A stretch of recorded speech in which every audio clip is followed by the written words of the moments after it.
सभी को नमस्कार। कैसे हैं बच्चों आप लोग। संस्कृत विद्या चैनल में आप सबका स्वागत है। आज हम कक्षा अष्टमी विषय संस्कृतम द्वादश पाठः क रक्षति क रक्षितः यह पढ़ने जा रहे हैं।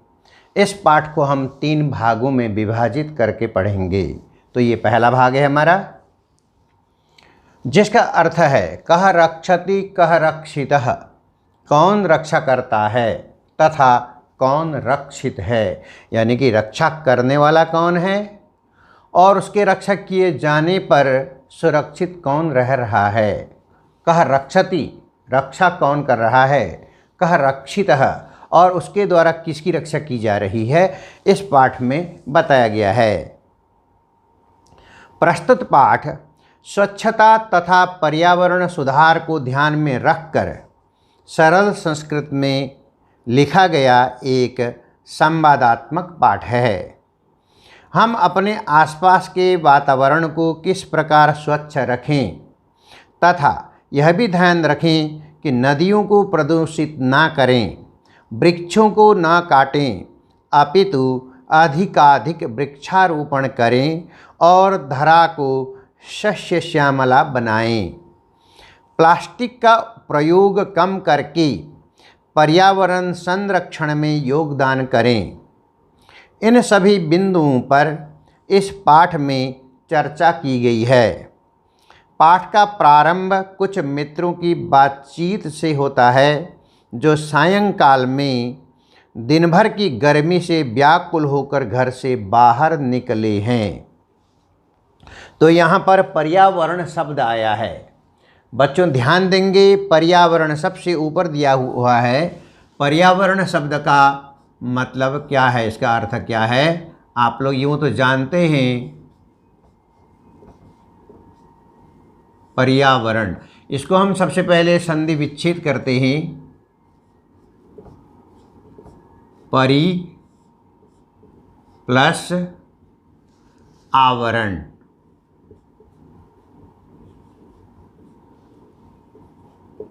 इसका संधि विच्छेद परि प्लस आवरण होगा। संधि विच्छेद कभी कभी परीक्षा में पूछा जा सकता है। परि आवरण मिलाकर के यहाँ पे यण संधि है और पर्यावरण शब्द बनेगा, संधि विच्छेद पर्यावरण होगा। अधिकाधिक, अधिकाधिक,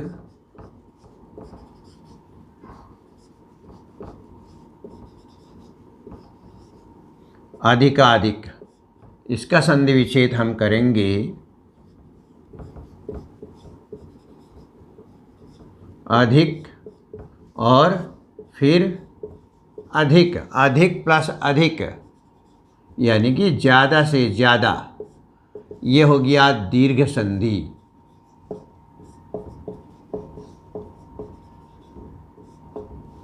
यहाँ पे पर्यावरण में हो गया यण संधि।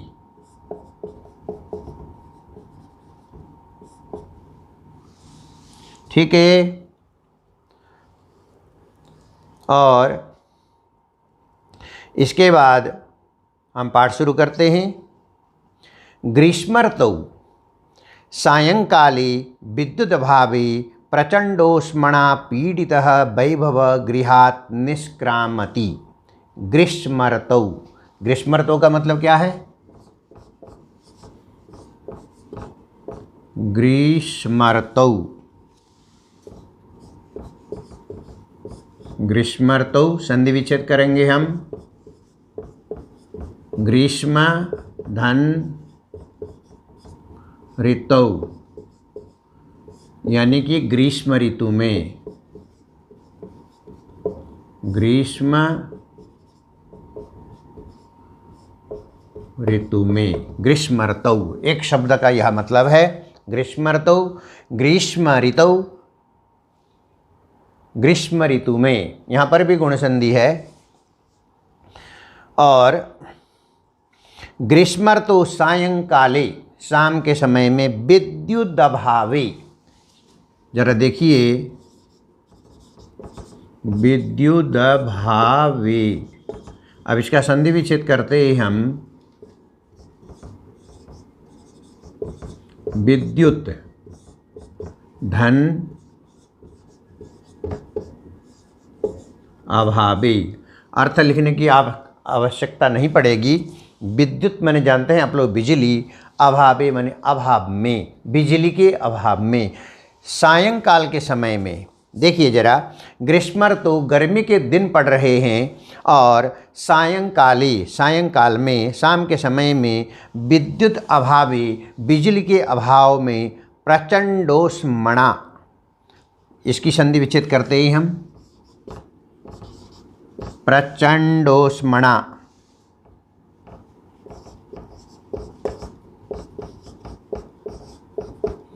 प्रचंडोष्मणा, प्रचंड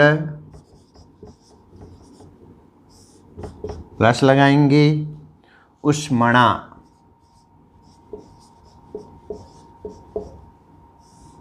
प्रचंड उष्मणा। प्रचंड उष्मणा का मतलब अत्यधिक गर्मी के कारण, प्रचंड उष्मणा, अत्यधिक गर्मी के कारण। प्रचंड माने बहुत ज़्यादा, उष्मणा माने गर्मी। बहुत ज़्यादा गर्मी के कारण पीड़ितः वैभव, पीड़ित दुखी तंग आया हुआ जो वैभव नाम का बालक है, गृहात निष्क्रामति, गृहात माने घर से, निष्क्रामति निकलता है, निष्क्रामति, गृहात माने घर से, निष्क्रामति बाहर निकलता है।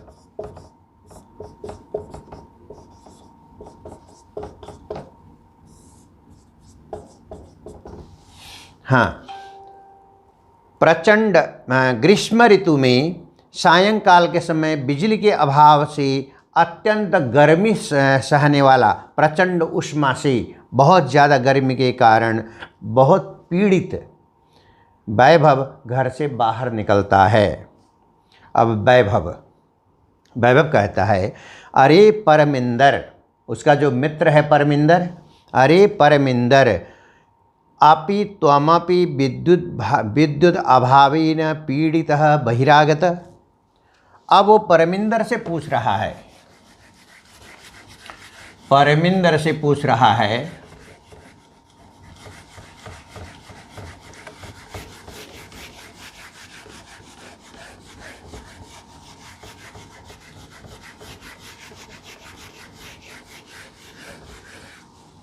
हाँ, परमिंदर अपि त्वमपि, त्वमपि संधि विच्छेद करेंगे तो हम यहाँ पे आएगा त्वम और धन लगा के अपि, तुम भी। परमिंदर को कह रहा है, क्या तुम भी विद्युत अभावेन, विद्युत भावेन है ना, विद्युत प्लस अभावेन, पीड़ितः दुखी होकर के बहिरागत बाहर आए हो, बहिरागत, बहिरागत संधि विच्छेद करेंगे, बहि आगत बाहर आए हो,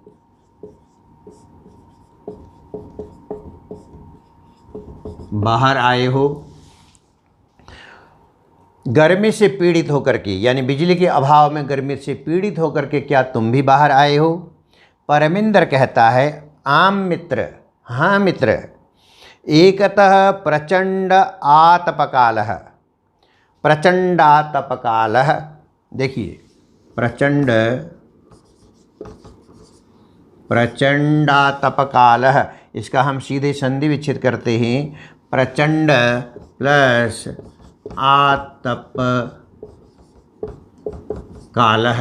प्रचंड आतप काल का मतलब है अत्यधिक गर्मी, इतनी गर्मी जो सहन नहीं हो रहा।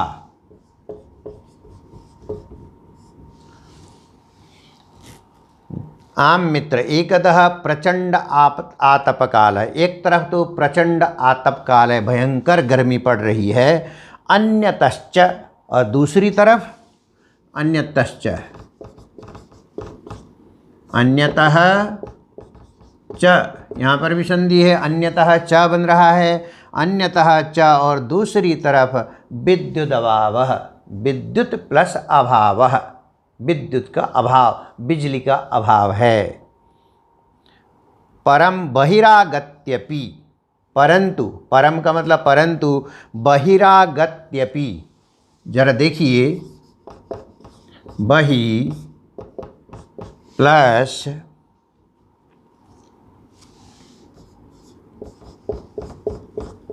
आगत्य प्लस अपि, बहिरागत्यपि, बहि आगत्य अपि, बाहर आकर के भी,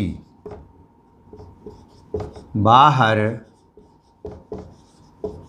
आकर के भी, परंतु बाहर आकर के भी, पश्यामि यत्, देखता हूँ कि वायुवेगः तु सर्वथा अवरुद्ध, वायुवेग, हवा का चलना, वायुवेगः, वायु का वेग,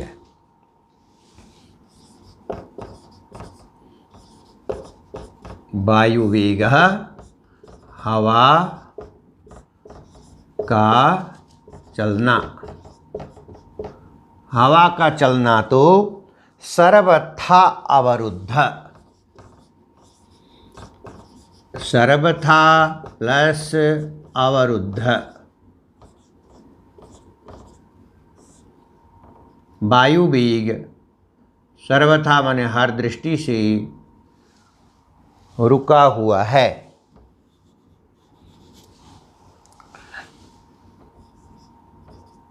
अवरुद्ध यानी कि पूर्ण रूप से, अवरुद्ध बने रुका हुआ। क्या रुका हुआ है? वायु वेग, हवा बिल्कुल नहीं चल रही है। कहने का मतलब है सर्वथा अवरुद्धः, बिल्कुल रुका हुआ है, वायु वेग बिल्कुल नहीं है। सत्यम एव उक्तम, सत्यम एव उक्तम, सच ही तो कहा है। देखिए यहाँ पे सत्यम एव उक्तम, सत्यम एव उक्तम, सच ही तो कहा है, सच ही तो कहा है। क्या सच कहा है? जरा देखिए, प्राणीति पवनेन जगत सकलम, सृष्टिर्निखिला चैतन्यमयी, क्षणमपि न जीव्यतेनेन विना, सर्वातिशयी मूल्यपवनः, सर्वातिशायी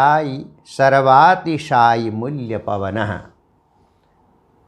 क्या है इसका मतलब? अभी हम इसका मतलब देखने जा रहे हैं।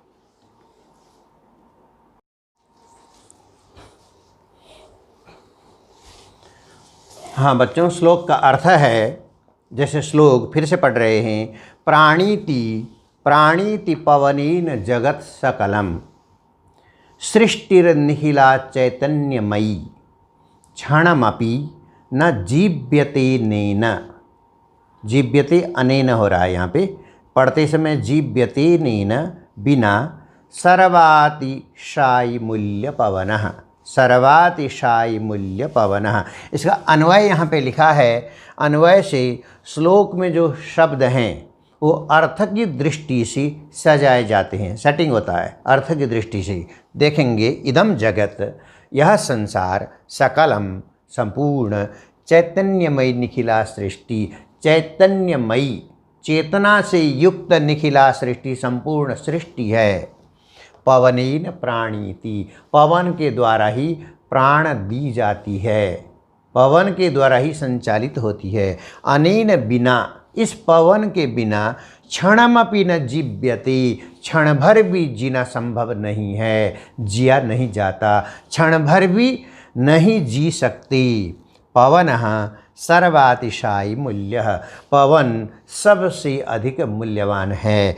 हिंदी में अर्थ देखेंगे, पवन के द्वारा, पवन माने वायु, पवन के द्वारा समस्त जगत तथा चैतन्यपूर्ण यह समग्र सृष्टि जीवित है। जो पवन चल रही है उससे समस्त जगत, समस्त संसार और चैतन्यपूर्ण, चैतन्य माने चेतना, मनुष्य, प्राणी जगत इत्यादि, पशु पक्षी, सब कुछ, सब चैतन्यपूर्ण समग्र सृष्टि, यह पूरी सृष्टि जीवित है, इसी वायु के कारण जीवित है। इसके बिना क्षण भर भी, इसके बिना, इस वायु के बिना क्षण भर भी जीवित नहीं रहा जाता। वायु ना हो तो क्षण भर भी हम जीवित नहीं रह सकते, नहीं रहा जाता। वायु सबसे अधिक मूल्य वाली है। जितनी मूल्यवान चीज़ें हैं उन सबसे अधिक मूल्य वाली चीज़ वायु है, यानी वायु सबसे मूल्यवान है। इस श्लोक का अर्थ यह है। उसके बाद विनय कहता है, अरे मित्र, शरीरात न केवलम स्वेद बिंदवः। अब देखेंगे,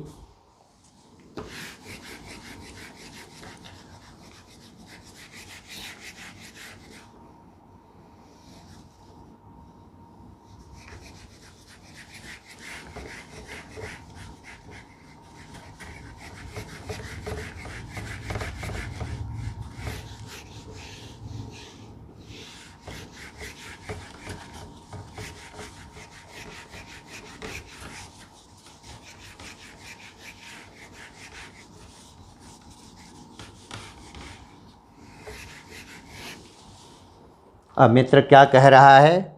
विनय, अरे मित्र, शरीरात न केवलम स्वेद बिंदव, शरीर से स्वेद बिंदव, स्वेद कहते हैं पसीना, बिंदव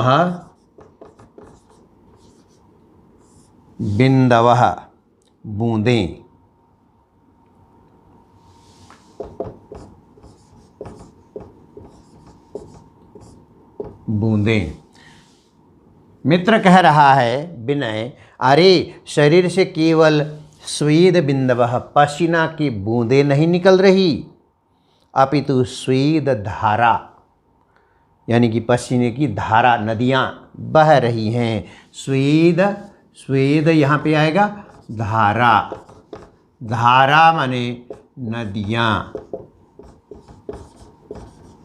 यानी कि शरीर से केवल पसीने की बूंदें नहीं बह रही हैं, शरीर से स्वेद धारा, पसीने की नदियाँ बह रही हैं। इव प्रस्रवंती, प्रस्रवंती बह रही हैं,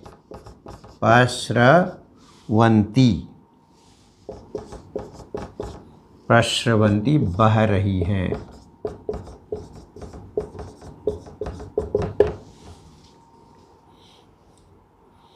स्मृति पथम आयाति शुक्ल महोदयी रचितः श्लोकः। स्मृति पथम आयाति, स्मृति पथ कहते हैं याद आना, स्मृति पथम याद आयाति, आता है, याद आता है। क्या याद आता है? शुक्ल महोदयी रचितः श्लोकः, शुक्ल महोदय हुआ करते थे जिन्होंने इस संबंध में श्लोक बनाया था, उनका श्लोक हमें याद आ रहा है। क्या है श्लोक? तप्तैर्बाताघातैरवितुं लोकान् नभसि मेघाः, आरक्षि विभागजना इव समय नैव दृश्यन्ते। क्या है श्लोक का अर्थ? अभी आपको बता रहे हैं।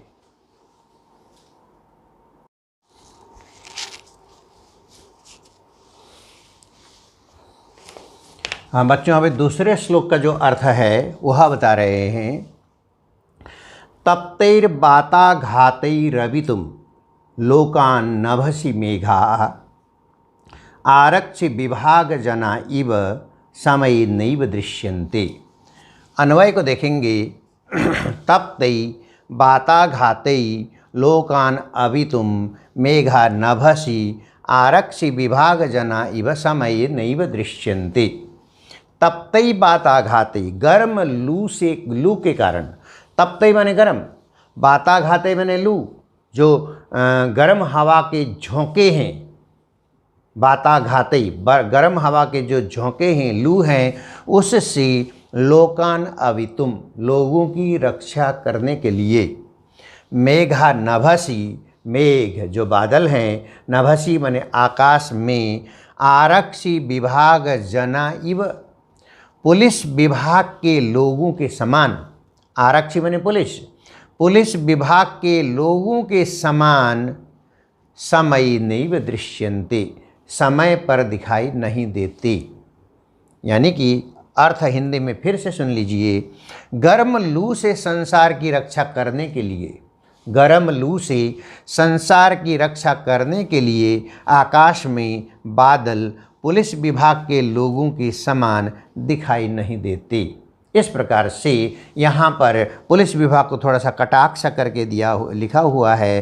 तप्तैर्वाताघातैरवितुं लोकान् नभसि मेघाः आरक्षि विभागजना इव समय नैव दृश्यन्ते। जिस प्रकार से जो पुलिस विभाग के लोग हैं समय पर दिखाई नहीं देते, उसी प्रकार गर्मी से, भयानक लू से बचाने के लिए भी बादल आकाश में समय पर दिखाई नहीं देते। यानी कि अगर बादल सूरज की रोशनी को ढक देते तो संसार के लोगों को राहत होती, लेकिन बादल उस समय गायब रहते हैं और संसार के लोग लू से तप्त रहते हैं, लू से परेशान होते हैं। यह बात बताई जा रही है। तो यह श्लोक इतना ही है।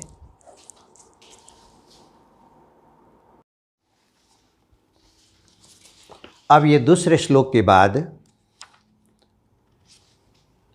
परमिंदर कहता है, आम अद्य तो वस्तुतः एव, अद्य आज तो वास्तव में ही, वस्तुतः एव वास्तव में ही, क्या वास्तव में ही बता रहा है श्लोक के माध्यम से। निदाघ तापतप्तस्य याति तालु हि शुष्कतां पुंसो भयार्दितस्येव स्वेदवज्जायते वपुः।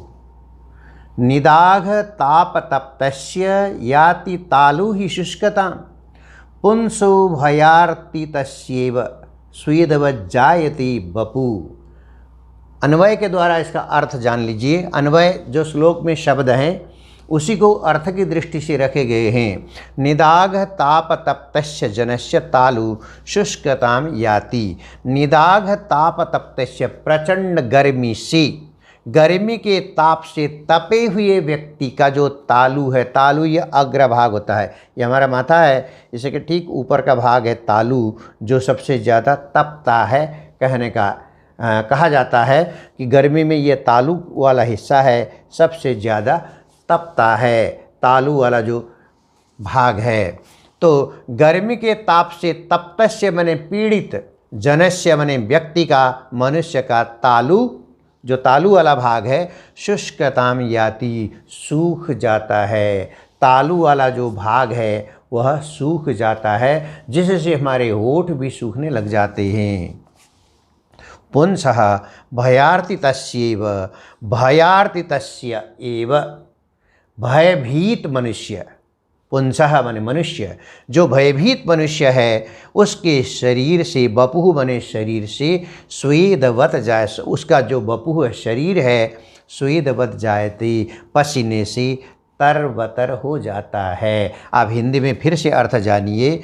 गर्मी के ताप से पीड़ित मनुष्य का तालु सूख जाता है। जो गर्मी के ताप, जो प्रचंड गर्मी है उसके ताप से जो पीड़ित मनुष्य है उसका जो तालु है सूख जाता है। और भयभीत, भयार्तितस्य, भयभीत मनुष्य का शरीर पसीने से तर हो जाता है। जब भय से ग्रस्त होता है व्यक्ति तो उसका जो शरीर है पसीने से तर-बतर हो जाता है। उसके बाद जोसेफ कहता है, जोसेफ क्या कहता है? मित्राणि, हे मित्रों, यत्र यत्र बहुभूमि भवनानां भूमिगत मार्गाणां विशेषतः मेट्रो मार्गाणां उपरि गमित सेतूनां मार्गित्यादीनां निर्माणाय वृक्षा कर्तयन्ते। जहाँ जहाँ पर, अब ध्यान से देखिए सब समझ में आ जाएगा। मित्राणि, हे मित्रों, यत्र यत्र, जहाँ जहाँ, बहुभूमिक भवनानां, मल्टी स्टोरी बिल्डिंग कहते हैं ना, बड़े बड़े भवन, कई भूमि व कई तल वाले जो भवन हैं, बहुत जो लंबे लंबे ऊंची ऊंची जो इमारतें हैं, उन भवनों के निर्माण में बहुभूमिक भवनानां भूमिगत मार्गाणाम, भूमिगत माने ज़मीन के नीचे जो मार्ग बनाए जाते हैं, जैसे मेट्रो का मार्ग वगैरह है, भूमिगत जो अंडरग्राउंड जो बनाए जाते हैं पारगमन के लिए, भूमिगत पारपथ बनाए जाते हैं, उनके लिए विशेषतः मेट्रो मार्गाणाम, और ख़ास करके मेट्रो के मार्ग के लिए, मेट्रो का जो भूमिगत मार्ग है और मेट्रो का जो ऊपर से भी जाता है, उसके लिए भी जो पिलर गाड़े जाते हैं, उसके लिए बहुत ज़्यादा ज़मीन खो दी जाती है। ऊपरी गमित सेतु नाम, ऊपर से जाने वाले जो सेतु हैं, पुल हैं, उनके लिए, और मार्ग इत्यादि नाम, और रास्ते बनाने के लिए, बड़े बड़े चौड़े चौड़े रास्ते बनाने के लिए, इनके निर्माण के लिए वृक्षाकर्त्यन्ते, पेड़ काटे जाते हैं। इन सब का जितना विकास होता जाएगा उतने पेड़ कटते रहेंगे। तो वृक्षाः कर्त्यन्ते, पेड़ काटे जाते हैं, तर्हि अन्यत् किम अपेक्षते अस्माभिः, और क्या हम अपेक्षा कर सकते हैं, और क्या हम उम्मीद कर सकते हैं? वयम तो विस्मृतवन्तः एव, हम तो भूल ही गए हैं। क्या भूल गए हैं? आपको बता रहे हैं श्लोक के माध्यम से।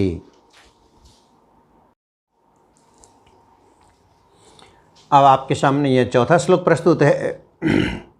जैसे जोसेफ ने कहा था, वयम तो विस्मृतवन्तः एव, हम तो भूल ही गए हैं। क्या भूल गए हैं? एकेन शुष्क वृक्षेण दह्यमानेन वह्निना दह्यते तद्वनं सर्वं कुपुत्रेण कुलं यथा। अन्वय देखते हैं हम। वह्निना दह्यमानेन एकेन शुष्क वृक्षेण सर्वं तद्वनं दह्यते यथा कुपुत्रेण कुलम। वह्निना दह्यमानेन, वह्नि माने अग्नि, अग्नि के द्वारा जलाए जाते हुए, अग्नि के द्वारा जलाए जाते हुए, एकेन शुष्क वृक्षेण, एक सूखा जो पेड़ है उसके द्वारा, एक ही सूखा पेड़ के द्वारा, जिस सूखे पेड़ को अग्नि के द्वारा जला दिया गया है, सर्वम तद्वनम दह्यते, वह सारा का सारा वन जंगल जला दिया जाता है। यथा कुपुत्रेण कुलम, जिस प्रकार कुपुत्र के कारण कुल, कुल माने खानदान, एक कुपुत्र अगर पैदा होता है तो जिस प्रकार से पूरा खानदान को बदनाम कर देता है, नष्ट कर देता है, उसी प्रकार से एक पेड़ में अगर आग लग गई, सूखे पेड़ में आग लग गई, तो पूरा का पूरा वन नष्ट हो जाता है, जल जाता है। हिंदी में अर्थ देखेंगे, अग्नि के द्वारा जलाए जाते हुए एक सूखे वृक्ष के द्वारा ही, एक ही सूखे वृक्ष के द्वारा ही समग्र वन, समग्र वन पूरा का पूरा वन जला दिया जाता है। जिस प्रकार कुपुत्र के द्वारा कुल नष्ट हो जाता है। एक ही कुपुत्र अगर पैदा हुआ, कुपुत्र माने गलत रास्ते पे जाने वाला जो पुत्र है, पुत्री है, यहाँ पुत्र का मतलब पुत्री भी है, पुत्री भी अगर गलत रास्ते पे जाती है तो वह भी अपने खानदान को, परिवार को बदनाम करती है, और पुत्र अगर गलत रास्ते पे जाता है तो वह भी बदनाम करता है और कुल को बदनामी के रास्ते पे ले जाता है, नष्ट कर देता है। उसी प्रकार से एक पेड़, जंगल में सूखे पेड़ पे आग लग जाने पर पूरा का पूरा वन नष्ट हो जाता है। इस प्रकार से जोसेफ ने बताया। अब भाग 1 में यह पाठ 3 भागों में पढ़ाया जाएगा। भाग 1 में इतना ही है। धन्यवाद।